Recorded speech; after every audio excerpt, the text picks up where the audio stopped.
warahmatullahi wabarakatuh. Waalaikumsalam warahmatullahi wabarakatuh. Apa kabar semua? Baik.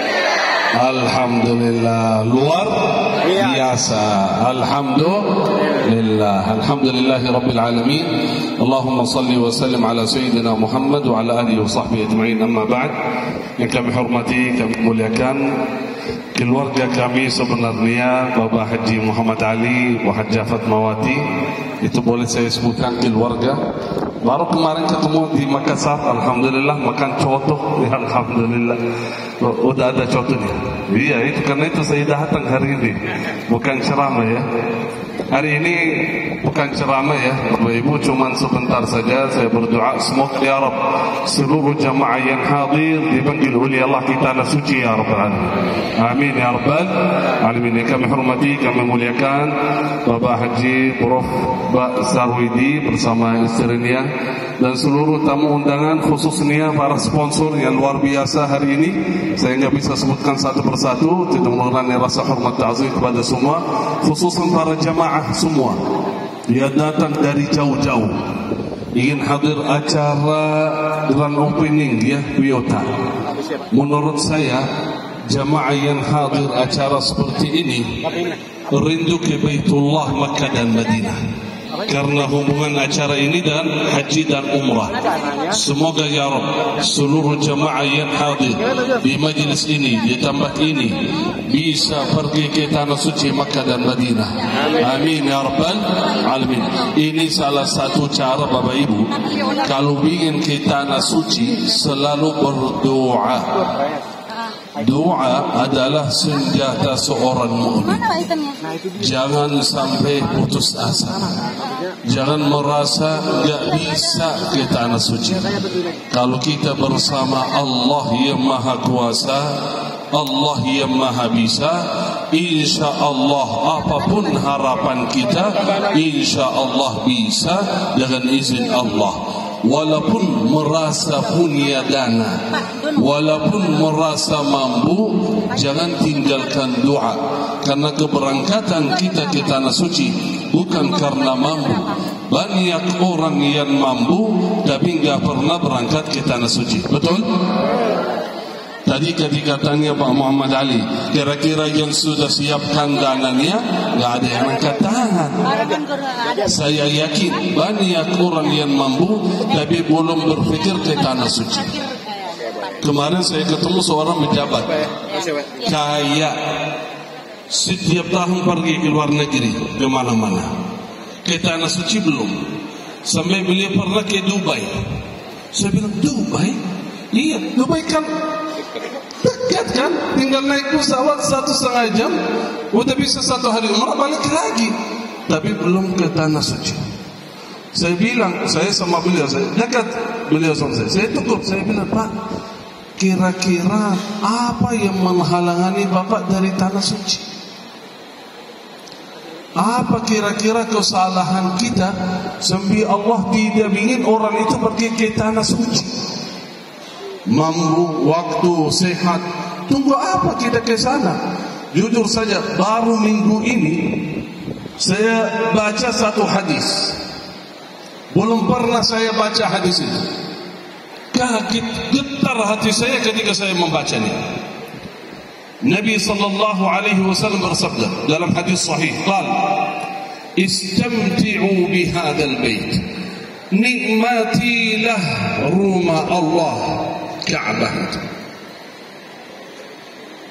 Karena kata beliau telah dihancur rumah ini 2 kali dan dihancur terakhir yang ketiga nanti akhir zaman. Artinya nikmatilah Ka'bah ini sebelum dihancurkan oleh Allah, sebelum selesai. Sudah telah dihancur 2 kali di zaman Ibrahim alaihissalam dan di zaman Quraisy. Yang terakhir itu nanti akhir zaman. Kata Rasulullah, nikmatilah Ka'bah ini. Datang ke Ka'bah ini, tawaf, salat, memandang tanah suci, beribadah di sana sebelum kalian enggak bisa ke sana. Kalaupun ke sana enggak ada Ka'bah. Ini potong Mas Adi. Berarti kesempatan. Mungkin niat aja. Saya kalau tanya Bapak Ibu semua, mau kita tanah suci? Pasti semua menjawab, mau. Betul enggak? Betul. Tapi pertanyaan serius enggak? Itulah. Tahu kenapa saya bilang serius? Kemarin pernah acara manasik seperti ini. Ada seorang jamaah. Setelah ini minta doa, Syekh, mohon doanya. Saya ingin ke tanah suci, tapi saya belum bisa, belum mampu saya berdoa. Ya Allah, Allah lancarkan, Allah lapangkan rezekinya, Allah mudahkan urusannya sampai bisa ke tanah suci. Amin ya Rabb, amin ya Rabb. Setelah selesai acara kita duduk bareng, beliau duduk makan di meja, taruh 2 handphone di depan, di atas meja. Masya Allah Pak, saya saja cuma 1 handphone, kalau Bapak 2, Alhamdulillah. Handphone yang baru lagi ini, Masya Allah, 1 iPhone, 1 Samsung, yang baru itu. Berapa harganya ini? Kalau dua-duanya hampir 50 juta. 50 juta. Kalau mau umrah berapa juta? Kurang lebih 28, 30 juta bisa umrah, betul enggak? Ini kalau enggak salah Bapak ini yang tadi minta doa ya. Iya, yang katanya enggak mampu. Iya. Saya enggak jadi doa, saya tarik doa saya bilang. Kau mampu, tapi saya hobi handphone. Itu masalahnya. Kadang-kadang kita mampu, tapi pergi haji umrah atau ibadah pun itu bukan paling utama dalam kehidupan. Kita ingin sama Allah, tapi jujur kadang-kadang niat tapi enggak serius. Contoh, kalau salat subuh di masjid itu berapa orang dari jumlah jamaah? Sedikit dari jamaah sekitar masjid, betul enggak? Ada jamaah bertanya, Syekh, saya ingin salat berjamaah salat subuh, gimana caranya? Saya bilang, Pak, setiap hari masuk kantor enggak? Ya, Alhamdulillah. Setiap hari ya? Iya. Pernah enggak tanya, bagaimana cara bangun supaya masuk jam kantor? Enggak pernah tanya. Setiap hari serius, karena itu kerjaan. Tapi ibadah bukan tujuan utama dalam kehidupan. Itu yang membuat kita agak jauh dari Allah. Wallahi Bapak Ibu hadirin hadirat, kalau kita dekat sama Allah, tujuan paling utama sama Allah, urusan dunia dimudahkan oleh Allah. Kalau tujuan utama dalam kehidupan ridha Allah, harapan kita, kebutuhan kita, urusan dunia dimudahkan oleh Allah. Karena dunia ini milik Allah. Dunia ini milik Allah. Apapun harapan kita, kebutuhan kita, minta kepada Allah. Kalau kita dekat dengan Allah, Allah berikan apa yang kita harapkan. Karena itu saya mengajak seluruh jemaah Bapak Ibu, mulai hari ini niat baik. Bukan hanya pergi ke tanah suci saja. Niat baik menjadi orang yang baik, salih dan salihah, supaya selamat dunia dan akhirat. Amin ya Rabbal. Karena kita yakin bahawa sebentar lagi kita pindah ke akhirat. Kalau pindah ke akhirat, kita enggak bawa apa-apa selain iman dan amalan salih. Salah satu amalan salih, kenapa kita ajak seluruh jamaah umrah? Ayo umrah. Karena umrah salah satu kunci Allah mengampuni seluruh dosa kita, dan umrah salah satu kunci rezeki. Salah satu kunci rezeki.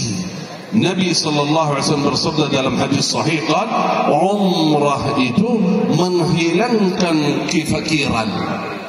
Jangan khawatir, kalau kita bayar berapapun umrah atau haji, itu yakin diganti oleh Allah Subhanahu wa ta'ala. Karena itu saya mengajak Bapak Ibu, bukan hanya umrah atau haji saja, mulai majlis ini kita sucikan hati, niat baik menjadi orang yang baik. niat baik menjadi orang yang saleh, salihah, taat kepada Allah, taat kepada Rasulullah sallallahu alaihi wasallam, supaya aman dan selamat dunia dan akhirat. Semoga ya Rabb seluruh jemaah yang hadir acara ini diberikan kemudahan oleh Allah Subhanahu wa taala. Pergi ke tanah suci Makkah dan Madinah, melihat Ka'bah, berjumpa dengan Rasulullah sallallahu alaihi wasallam. Rindu kepada Rasulullah Bapak Ibu? Rindu?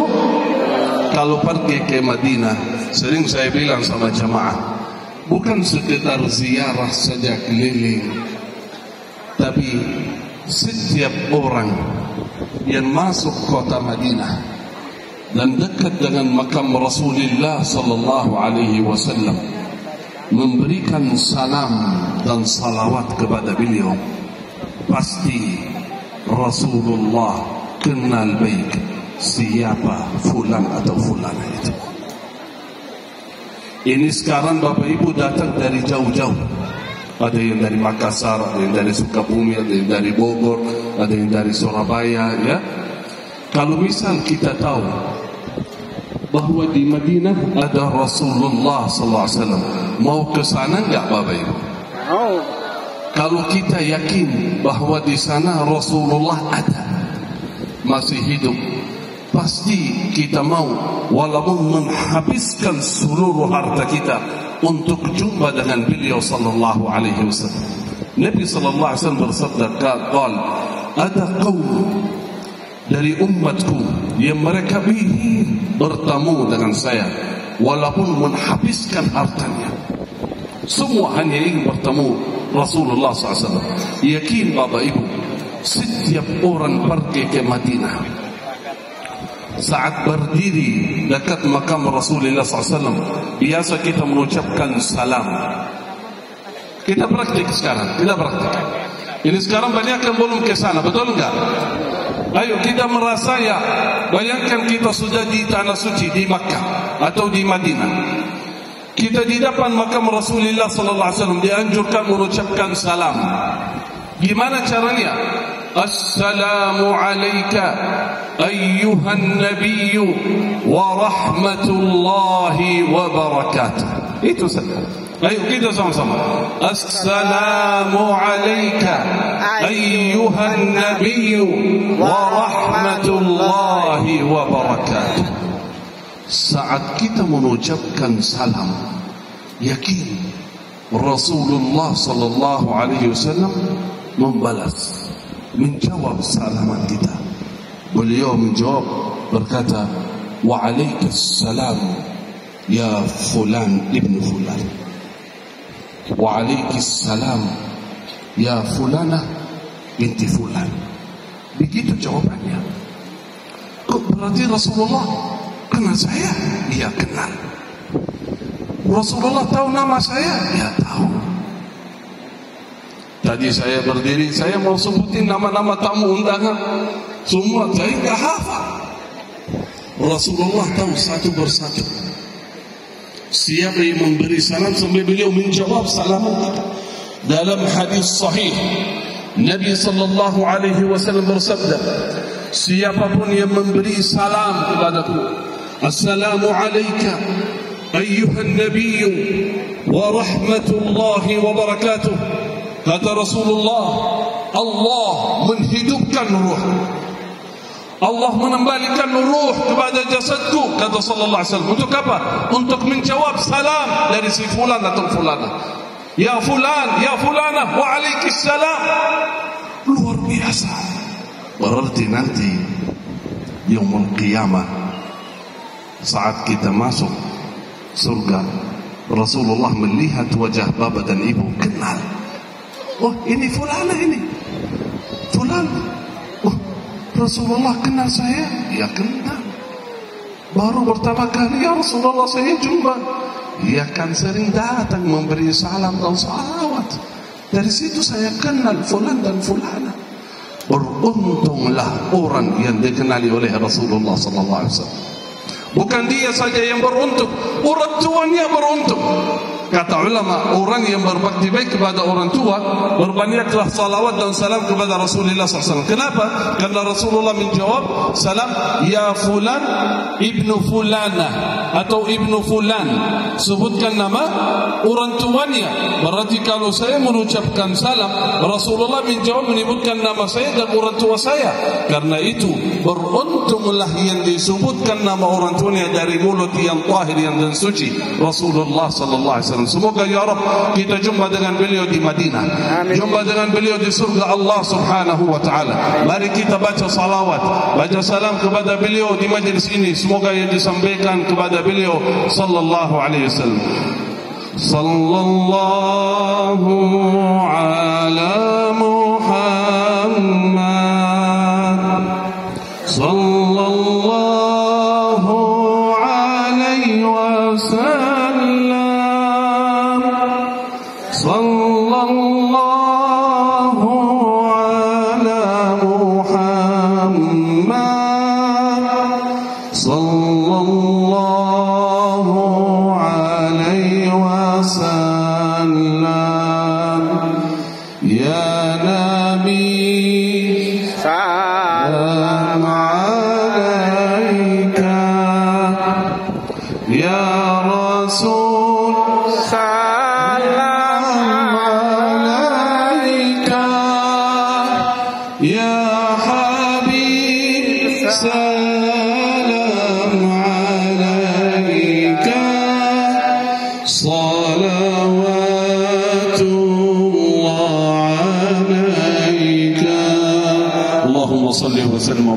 Semoga ya Rabb dengan wasilah salawat kepada Nabi Muhammad sallallahu alaihi wasallam, Allah kabulkan hajat kita semua, hajat dunia wal akhirah. Yang punya masalah Allah mudahkan, Allah berikan jalan keluar. Yang punya hutang Allah lunasi hutangnya.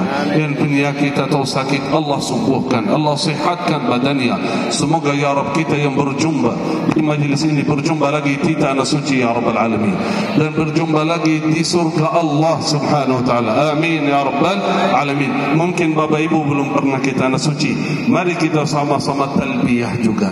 Talbiyah menghayati, membayangkan kita sudah di sana.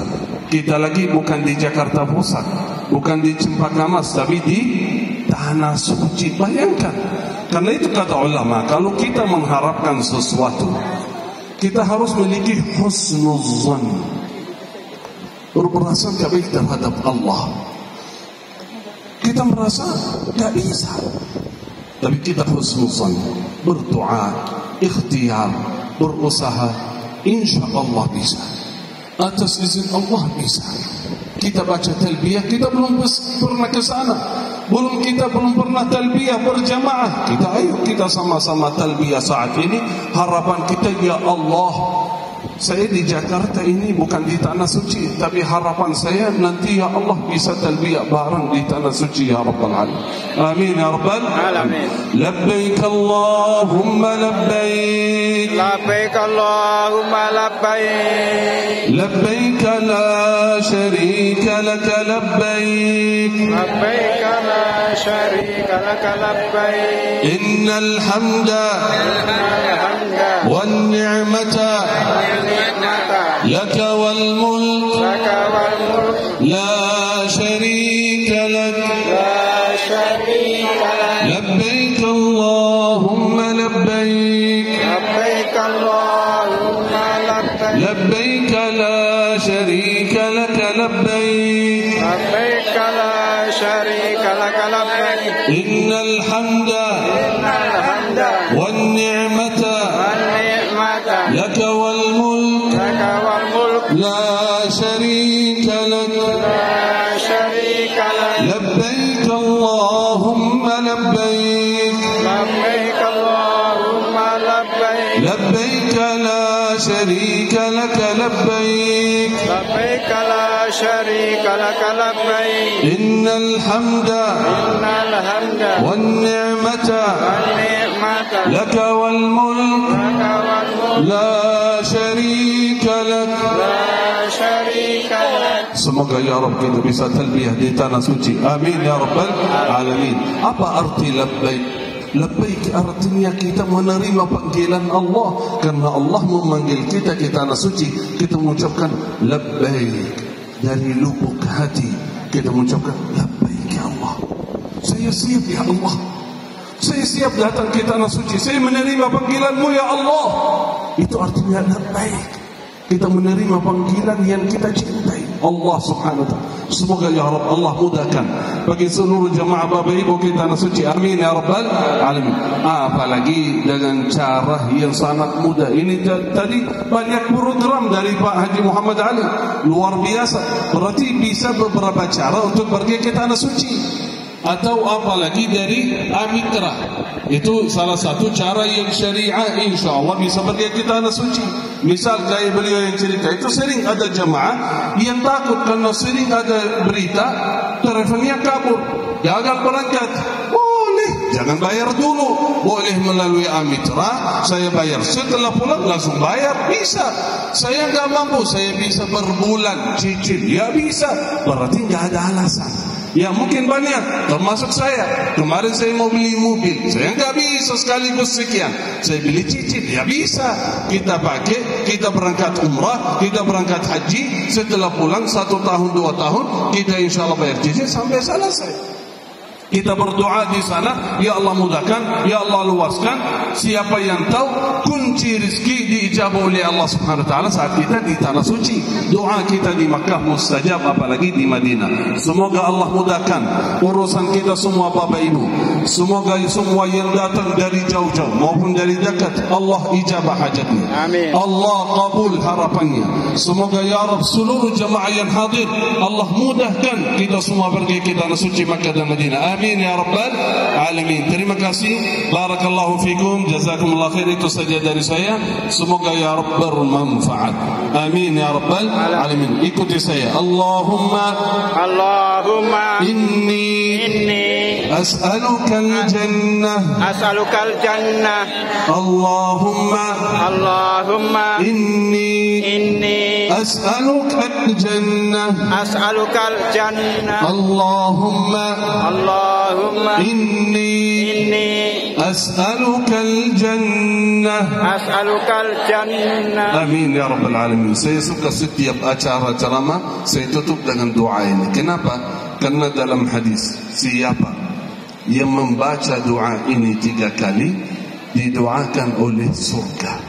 Amin. Surga mendoakan, kata surga, ya Rabb, fulan ini, fulana barusan baca doa ini, masukkan ia ke dalam surga. Amin. Itulah harapan kita semua.